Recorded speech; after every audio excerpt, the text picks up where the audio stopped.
Now, let's think about when a patient comes with a detachment. I have to put my hand there because they are also sitting friends. Important is to know the contour. Keep this in mind, the contour of the detachment. How do you determine the contour of the detachment when he sits in front of your slit lamp? Lie the patient flat as you see it here. And where is this nice pointer? As you see it here, put the patient flat so it should actually show. Yeah.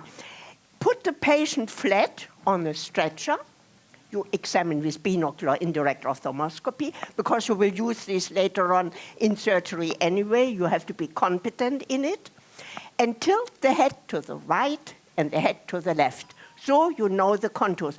And in addition to contours, you want to know the location of the break. And the rules you are there on the back cover of the book, the contours tell you already in which area you have to look for the break. However, put the patient at the slit lamp with the gonio lens and indentation, look for the break. All right, you have found the break. But you have to find it during surgery. Make a precise drawing, like for a Boy Scout, a Girl Scout, to find the break. And that is the most important thing. Now the extent of the detachment and the type of the detachment are depending on the position of the break. As you heard already, a break which is superior progresses, of course, due to the fluid, and we have gravity in our world, due to gravity inferiorly. That means a posterior break is causing a detachment which progresses more quickly. And then this detachment is stopped. Where? Anatomic limits. Where is the retina fixated? At the disc, at the aorta serrata, at every cryo or laser mark you have made, and at the buccal. All right. Now, here we have a detachment. The hole is at 11 o'clock. There is traction on the operculum. It detaches anteriorly. Now comes the gravity towards the fluid. The fluid progresses not superiorly, inferiorly. We have gravity and ascends on the second side the most as high as the hole on the primary side. It's very logical. Retina is logic. Keep this in mind. And Lincoff and Gieser, they have analyzed 1,000 detachments on the basis of these wonderful good drawings which were made. And he found out that in a superior temporal or nasal detachment, in 98%, almost 100%, the primary break, the break which causes the detachment to get this final extent, lies within 1.5 clock hour beneath the superior border of the detachment. And you see, to determine the borders, it's very much important to find the break. Now let's continue. There's more. Here we have a detachment with a hole at 12 o'clock. Be critical. The retina reacts logical to the position of the break. What is so special about this break? It is not exactly at 12 o'clock. It's a little bit more towards 11 o'clock. Yes, the contour tell you. The contour on this side is more inferior than on the other side. And in the long term, this detachment gets total. Now, what are the results after the analysis of these detachments? Here is rule number 2 of the Lincoff rules. A total or a superior detachment that cross the 12 o'clock meridian in 93%, in more than 9 of 10 cases. The primary break is at 12 o'clock, or in a triangle, the apex of which is at the aorta serrata and the sides of which extend, and that's important, 1.5 clock hour to either side of 12 o'clock. You see, the retina reacts logical to the position of the brake. Important, you have to determine the contour. Now let's continue. There's even more. These two detachments, I have shown to you the first two rolls. The brake had been superior, and the result is the detachment becomes bullous. Contours, convex, yes. Here we have a detachment. The contours are convex. However, this detachment is not bullous. What does it say to you? If you understand the retina, the whole cannot be superior. Yes, look, the contour is higher on this side. Where should be the side? The whole on the higher side of the detachment. Yes, the whole is as 630. Conclusion, inferior detachments in 95%, more than 9 of 10 cases. The higher border of the detachment indicates on which side of the disc an inferior brake is located. Is this not marvelous? Of course, you have to look for the brake, but to know this logic, how it develops, so that if you treat the retina, if you like to be logic and analytic, that's your field to continue. Now, let's look. Now I trick you. Look, inferior detachment, yes. Nobody is contradicting. However, what was the case?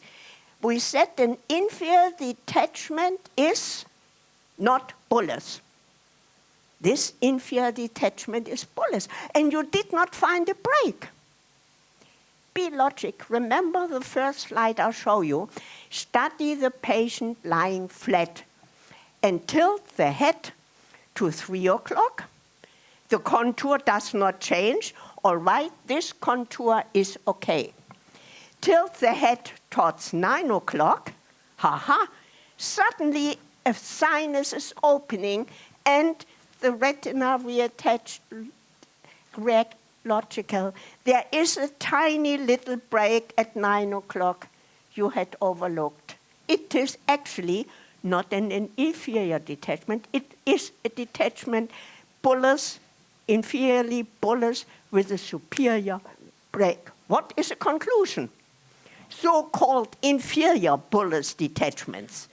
Inferior bullae in rhegmatogenous detachments originate from a superior break. Is this not a good conclusion? Very logic. Now, what is characteristic in relation to Professor Ferrara, who talked about schisis? What is typical for a rhegmatogenous detachment? Convex borders, convex surfaces. Extend finally from aura to disc. The shape is dependent to the most superior break. If there should be several breaks, remember, in 50% analysis of Lincoff on 1,000 detachments, in 50% there is only one break. Now listen, in 30% there are 2 breaks, and in 20% there are more breaks. And now I divert from my topic, just to alert you. There are several breaks, and you would say, now we need a cerclage, something circular. Lincoff was critical. He analyzed. These additional breaks are, listen, in general, within 1 clock hour, within 1 quadrant, to be correct, of the primary break. So you don't have to have a cerclage. Just look in the area of the first break, whether you didn't overlook a break. And superior breaks cause quick progression. They become bullous. And there are actually 3 types of detachment. And in this book, we have written down everything for you to memorize. And here are the rules. And Professor Tonietto was so kind to make cardboards in pocket size that you can take it in your doctor's coat to read up if you don't know the rules by heart. Thank you for your attention. Now, questions. The microphones are walking around. Ingrid, may I ask you one question? Thorsten Böker from Germany. If you take your rule number 1 patient and you only find a break at 5 o'clock, how high are your chances to cure the detachment just with a buckle at 5 o'clock? If you looked very careful, is this detachment bullous or not? It's a bullous detachment. And you only find one break at 5 o'clock. But then you better should put the patient on a stretcher, see whether your contours are all right, and you have to find in 98%, almost in 100%, a superior break. So your chances would around be 2% probably that you're right, huh? Better to be 98% right. So for all of you, I know we all live in the same world, and a lot of you probably were trained starting with vitrectomy for retinal detachments. Just keep those rules in mind, and if you do your next vitrectomy, see the breaks will be there where Ingrid and Harvey did say they will be. And if you convince yourself that these rules are true, and they are true, maybe consider a buckle instead for one of the next operations.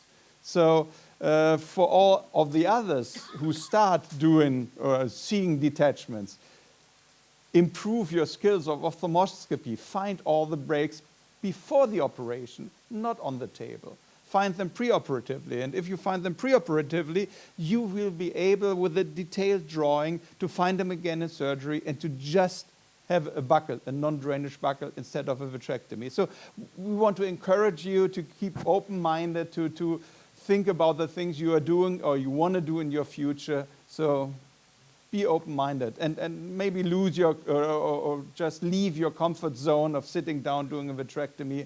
It's comfortable, yes, but it's not the best for the patient. Yes, and he's stressing the slogan, it's even in art, if you think of the suprematists, less is more. Less surgery, less chances for complication, and it's therefore better for the patient and also for you. Another question. Professor Schmidt? From Germany. One question, rule number 1. You find a hole in the position you expected at 11 o'clock, but you have a lattice degeneration at 5 o'clock, maybe with a small holes. 1 buckle or 2 buckles? All right. The rule is, and the experience analyzing many patients, but Dr. Lincoff was good in this, if you find a hole in lattice, I would say almost it is a lamellar hole. Hole in relation to a lattice can be only at the edge of lattice, because by power we know that in lattice at the border there is a very strong adhesion. And if you remember the video Professor Mennel showed, where the strong adhesion is, there is a chance to get a hole. So if you have lattice, there can be only a hole at the border. And I just would treat what I see and then see whether it doesn't attach. And then I would look at the border of the lattice or somewhere else. I wouldn't treat a lattice, no. Going back to Professor Mennel. Another question. Doctor, your name and country, please. Adam Mengai, France. I have just a question about Lincoff rules. Does it work as well in... Could you speak slowly and very clear, please? Yes. Does the Lincoff rules works as good in phakic and in pseudophakic patients? Are the rules same for phakic and pseudophakic patients? Yes, there's no difference. Very good question. Everybody could have asked this. Thank you, doctor. There's another person. Remark, maybe. Not you only. But it's a remark. It's true that the rules are the same for pseudophakic, aphakic, and phakic patients. Yes. However, Harvey analyzed that as well. In pseudophakic eyes, the breaks are a little bit more anteriorly in general than in phakic eyes. So, and that's something you have to get used to, and that's why you have to improve your preoperative examination skills. I hope you study always towards the aura. Yes. So you catch it anyway. No, the distance is 1 millimeter between aphakic and phakic. Very good question. Another question. Please be precise and short, because Okay. we like to discuss. So, Al-Nawais from Jordan. I have a comment to Schmidt's question where he asked about a hole with the retinal detachment corresponding to this hole, but another, let's say, lattice lesion in another area, if you would treat it or not. Over the last decades, we understand now that retinal detachment is a problem between vitreous and retina. It's not a purely retinal problem. And we all know that any violation of the eye, including a minimal invasive surgery like a buckle or a balloon, it probably will increase the chance of vitreous detachment. So what I would do, I would treat this peripheral lattice degeneration just with a cryo or laser, whatever is available. Thank you. But please remember what Professor Mennel said: when you do prophylactic cryo or laser and the vitreous is not detached, why should you just make risks? And if the retina, the vitreous is detached, there's no reason to do it. I dare to say. Another question. You see, we have different opinions, and that's good to think about. Question everything what someone is telling you. Ask why. And then you find out whether it might be wrong or right. Next question. And then we have to continue. Country and name, please. Mohammed Al-Ashri, VR surgeon in the UK. I'm just actually supporting your opinion about not doing any laser or cryo to an area of lattice. Because actually, with the years, if the patient did not develop any PVD or any change, this area of a scar, due to the laser or cryo, become a weakened area, and actually will be the source of future retinal tear. So I support not to do any laser. You support actually Professor Mennel. Yeah, that's right. Thank you. Thank you very much. To get a little support doesn't hurt. Thank you. There's another question. Country and name, please. Zari from Iran. I would like to ask you about the importance of intensity of laser. Maybe the problem is when you perform the laser too intense, you induce a change in vitreoretinal interface. But with the lighter laser, only the outer retina and outer retinal RPE adhesion will be more strong. What do you think about this? You mean you induce stronger or less strong adhesions? I think that the problem, maybe some part of the problem, is that when you do laser with too much intensity, yeah, you're right. You induce change in inner retina and vitreoretina. You're right. So you may aggravate the traction, but with less potent laser burn, you may just strengthen the yes. adhesion between the RP and outer but retina. But the question is, why do you do laser? That's our question. Yes, I see. But we are very hesitant to do prophylactic laser. In some cases, which Professor...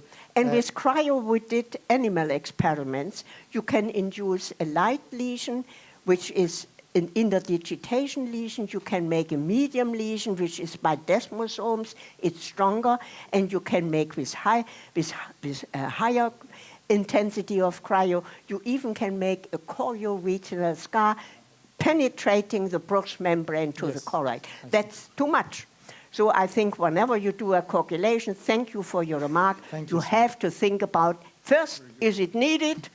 Second, less is more. I think we go to the next. Now, moderator is Professor Tonietto. Regarding the laser, regarding the prophylaxis of adjacent break toward inner detachment, what we were discussing, Rule 1. This is not a similar situation to prophylaxis. This is like prophylaxis of the fellow eye, which is identical, which means enough for fellow eye, you do treat. This is an eye which has got a break and has got another area which has a lattice. When you treat the break, and if you don't treat the lattice, you don't know whether you have a total PVD or a partial PVD.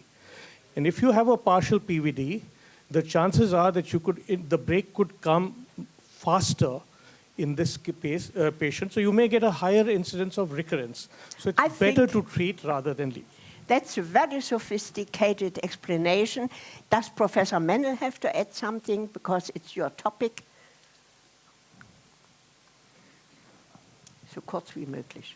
The risk is always the same. If I have a attached vitreous, as you explained in this example, you always have the risk of detaching the vitreous and of the vitreoretinal adhesions at lattice. So it's the same for those who hadn't had any Now it's the detachments next one, and those please. who had detachments. And we do not do the treatment, the prophylactic treatment for either, for both that is attached or for this which That you is expect frank. that it's detached. Because many people, because of studies, 7 to 80% will have detached vitreous when they are about 70, 80 or 90 years of age. That's the advantage of getting old, but I think that's the only advantage. All right, we continue with a star, Professor Lafranco.